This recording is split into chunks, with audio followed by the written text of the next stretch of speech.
I've been watching my friends and family struggle with money for years, and they're all pretty much doing the same stupid things that I used to do. And the difference between me and my friends who are still struggling isn't that I make more money than them, that I'm smarter than them, or I'm even more capable than them. It's these tiny things that I do every single day that take less than a minute, but compound into everything. Stick with me because habit 6 is the one that 10 times my income. But first, we need to start with number 1. Pay yourself first. Here's the thing. Most people save money completely backwards. They get their paycheck, pay their bills, spend on whatever, and then they'll try to save whatever's left, if there's anything even left. Spoiler alert, there's usually never anything left over. The problem is, once you see money go into your bank account, you want to spend it. And that's normal. I feel that way all the time. But you're not only fighting against your own human psychology and impulses, you're also fighting against the company's marketing team trying to get you to buy whatever they have. And you're fighting everything that's purely designed to take your money away, which, if you live in America, is a lot. So the key is to flip the order. When I was broke in college and just starting my personal finance journey, I started automatically transferring money out of my account the moment I got paid, before I could even think about or even get tempted to spend it. And this was game changer. And I used the 10% rule.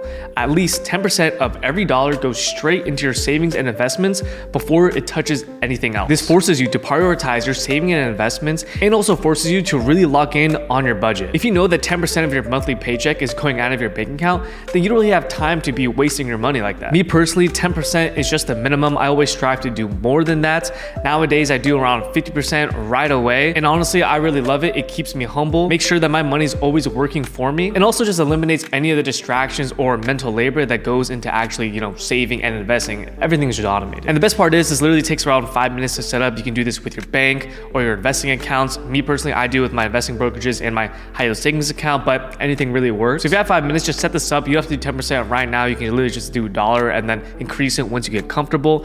Do it now. Your future self will thank you because you're paying yourself first instead of paying everyone else and then hoping, there's something left over for you. Number 2, limit screen time. Now, this is extremely hard in this day and age, but the average person will spend around 7 to 8 hours a day on their phone, doom scrolling, doing whatever. So if you sleep 8 hours, then that pretty much leaves you around 16 hours of being awake.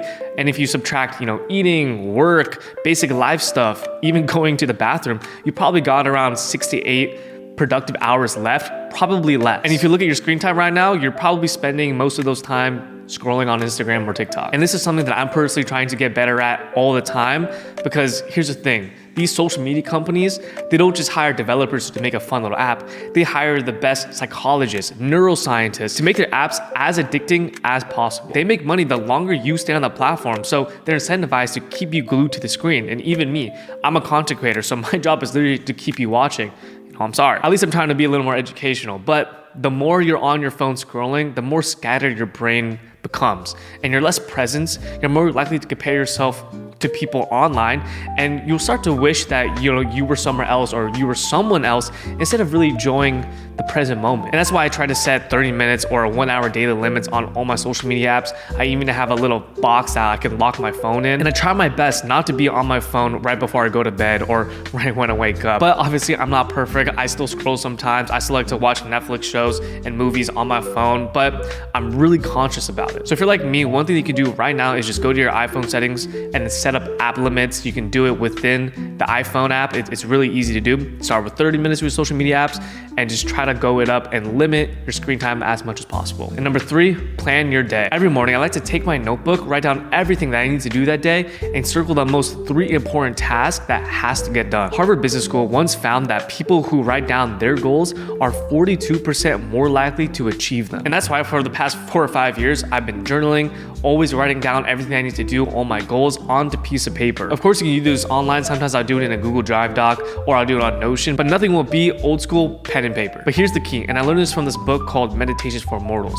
You want to treat your to-do list more like a river, something that you could just dip your toes in, try to do your best, and then you take out. I used to be the type of guy that would write down every single thing that I needed to do, and if I didn't complete every single task that I wrote down, I'd feel like I was a complete failure and that the day was wasted. Like I was in the negatives if I didn't build a 6-figure business or run a marathon that day. Nowadays, my to-do list is just something that will just hone my focus in, and I just try to do my best. I don't hate myself if I don't get everything done. These are just my goals, not my requirement. The goal isn't necessarily to be perfect, it's just to make progress. Number 4, move your body. Listen, I'm not trying to be The Rock or, Sam Sulek, just look at me. But I used to be around 20 pounds heavier, super unhealthy, eating, the worst types of foods, door dashing every single day, drinking, smoking all the time, and never working out. And obviously I felt terrible. My mental health was bad. I was super depressed all the time. I always felt sluggish and my business wasn't growing. And obviously, I just looked like trash. Now I make it a rule that every single day I have to move my body, exercise at least 20 minutes a day. Now this could be doing push-ups, walking around the block, or doing a full workout. It doesn't really matter. The point is to just stay active and keep your body moving. There was a research done by Stanford that shows that walking alone increases creative output by 60%. And you already know that just being healthy and working out is just good for your mental health, your physical health, your longevity, and pretty much just everything all around, your confidence, everything. So that's why I like to walk in the mornings, get 10,000 steps a day, hit the gym at least around 3 times a week. And sometimes, I'll do jujitsu or go on a long run. I just like to be active. And once I started to do this, here's what I noticed. I feel better, I think clearer, I'm more productive, and I'm just overall more happier. And in my opinion, exercising is honestly the best antidepressant. It gets you outside, improves your mood, improves your energy levels, it changes your whole outlook on life. Your body and brain are connected. When your body feels strong, your mind feels sharp. And I think Nietzsche once said, strong body, strong mind. And it's also just a discipline thing. If you can show up for exercise just 20 minutes a day, you'll show up and do everything else. And number 5, get 1% better daily. Now, I used to be a complete perfectionist. I try to change, everything overnight.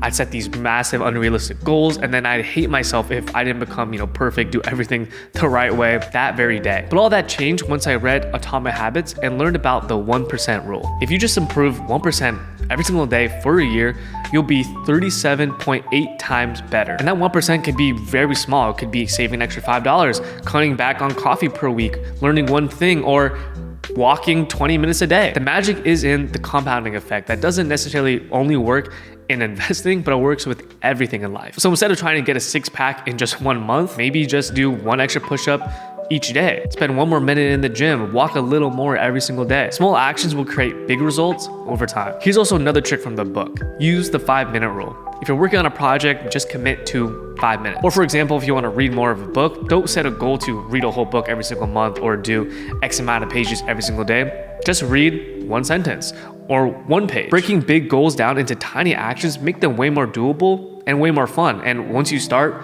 you'll usually keep going. And that leads me to number 6, which is take action immediately. This is the habit that 10 times my income. Jeff Bezos calls it the disagree and commit rule. Basically, you want to make decisions if you have around 70% of the information instead of waiting for 100%. At Amazon, when his team couldn't 100% agree to something, he'd still move forward and ask them to disagree and commit. And that's because most decisions in life are reversible. They're not super cataclysmic or a huge deal that we tend to make it out to be. And that speed and decisiveness is what kept Amazon growing. And it's the same mindset that changed my results, my business, and my life. When I posted my first video online, it was terrible. Terrible lighting, awkward editing. I just looked super chopped. I filmed everything in my tiny room. I had terrible hair. I don't even know if I took a shower, and I had no idea what I was doing. If you scroll back to my early Instagram or TikTok, you'll see the most cringe videos, but I posted, 3 to 4 times a day. Anyways, even though that I had no clue what I was doing, even though, I looked like that, and it was pretty embarrassing at the time. But that terrible, super embarrassing first video changed my entire life trajectory. If I waited until maybe if I was more confident or until I knew what I was doing or until, I was ready or had the perfect setup, I'd still be waiting. Perfection is the enemy of progress. And this is the type of mindset that I use for pretty much everything, whether it's my business or trying to learn a new skill like jujitsu. If you can fail fast, you can learn even faster. Being perfectionist and having analysis paralysis will kill more dreams and goals than failure ever will. So if you're thinking about starting your business or taking a leap of faith or even talking to a girl, just do it. It's not the end of the world. No one's gonna remember anyways. And I promise you, a year later or even a week later, you're not gonna remember. And you'll be so happy that you decided to take that risk. Number 7, take 1 day off. Your brain is like a muscle. After you work it out, you need recovery time. We're not machines or robots. If you grind without giving yourself enough time to reflect and to rest, you will burn out. And trust me, I burnt out a gazillion times. It's never fun. And if taking 1 day off will help you mitigate through that stress, then it's totally worth it. And that's why I try to take 1 full day every single week where I recharge my mental and social battery so I can attack the next week clear-headed and with my best effort. I try to spend time with my family, go hiking with friends, spend time with my girlfriend, hit the gym, just take care of myself. This isn't about being completely offline or going to the mountains. It's about not worrying about work and just giving your brain space to breathe. I used to think that I wasn't a true entrepreneur or I wasn't good at business if I wasn't grinding 7 days a week, which I did. And turns out taking just one day to really rest really prevented a lot of burnout and made me even more creative and money to this day. Naval Ravikant once said that we should work in sprints like lions. You sprint, work hard, rest, and then sprint again. And this is especially true if you're an entrepreneur or in some sort of creative field or knowledge work. You need that mental break, and just taking one day off doesn't mean that you're going to be one day behind. It means you're going to be able to attack the rest of the week with 100% of your focus. Number 8, time block everything. Cal Newport's research shows that time blocking makes you 40% more productive than just regular to-do lists. Now here's how it works. Instead of just writing, work on business, or do this task, I block out specific time chunks to do that said task. 9 a.m. to 12 p.m., that's deep work. Meaning during that time, I'm doing the most important task, but also the most mentally draining task while my brain is still fresh. I'm doing creative work, scripting, working on the business. Phone on airplane mode, no distractions, totally locked in. Then after a break at lunch, 2 to 5, I'm doing the more, grunt work. I'm doing meetings, I'm doing calls, responding to emails, things that doesn't necessarily take too much of my mental energy. And that's it. When the time block ends, I'm done with work. I don't try to do even more if I have left. I try my best. And that works because of the Parkinson's law, which basically means that work expands to fill the time you give it. So by time blocking, you're giving yourself tight deadlines to be more efficient. If you give yourself all day long to do, all your tasks, you'll find ways to procrastinate and not do it. Literally like in school, if a teacher gave you 2 weeks to write an essay, it'll take you 2 weeks. You'd wait until the last day to start it.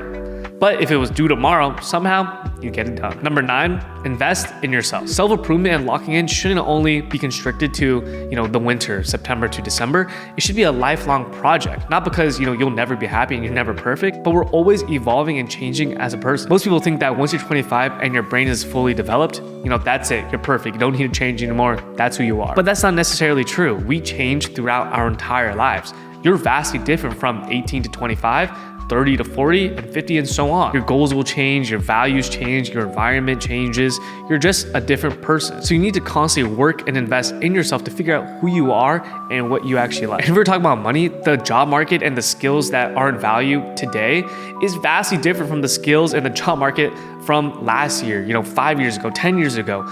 A lot of things are changing, especially with AI. So if you're not trying to constantly learn and increase your earning potential, you're gonna be left behind. And that's why I spend around, $100 on books, courses, learning a new skill. Sometimes it's business related, sometimes it's pure curiosity about, psychology, philosophy, whatever. And as I mentioned, I started recently doing jiu-jitsu just because I thought it'd be fun. And I'm always trying to watch some educational YouTube video or listen to a business podcast just to keep learning. It doesn't have to be just about making money. The goal is to stay curious, staying in this flow state, figuring out your weak areas and what you want to improve or what you even like. That curiosity and self-knowledge will pay dividends in almost every area of your life because you can always learn something from everyone and everything. And number 10, try to make friends. In your 20s, it's extremely hard to stay social and to be friends. You're not in school anymore. You're not forced into social situations and bumping into people all the time.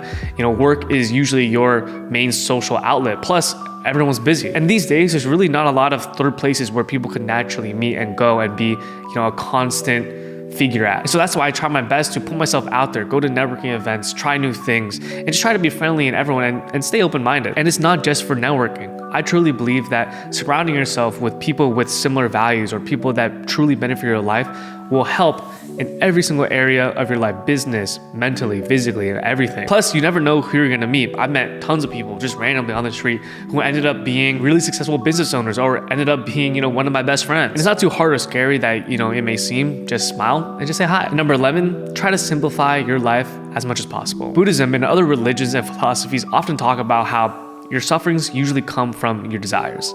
If you're always wanting something new, a new car, new clothes, new gadgets, that new monetary goal, you're basically making a contract with yourself that you're never gonna be happy until you achieve that said goal. Plus, if you're always wanting and buying new things, you're just gonna go broke super fast. And I call this your burn rate.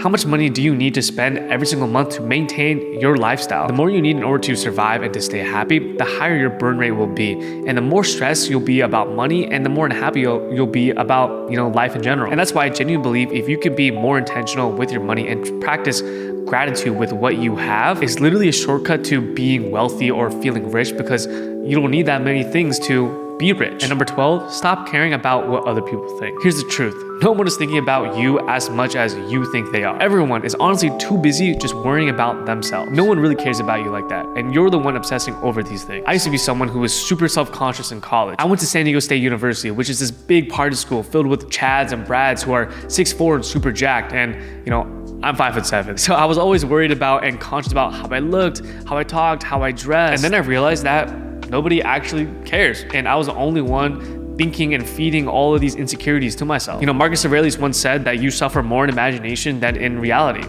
And the spotlight effect makes you think that everyone's watching your every move, but they're really not. They're just wrapped up in their own lives. And once you stop caring about what other people think, life really opens up. You'll take a bigger risk, you'll post that video, you'll start that business, you'll dress the way you want, you'll ask for that raise, and make friends and relationships that you never knew that would be possible. And it's usually the people that are judging you that aren't even doing better than you in the first place. Now, I'm sorry if none of these habits are sexy or super complicated and they're a little cliche, but when you're able to stack them together and do them incrementally, just little by little, they create huge momentum. The rich or successful people aren't necessarily special.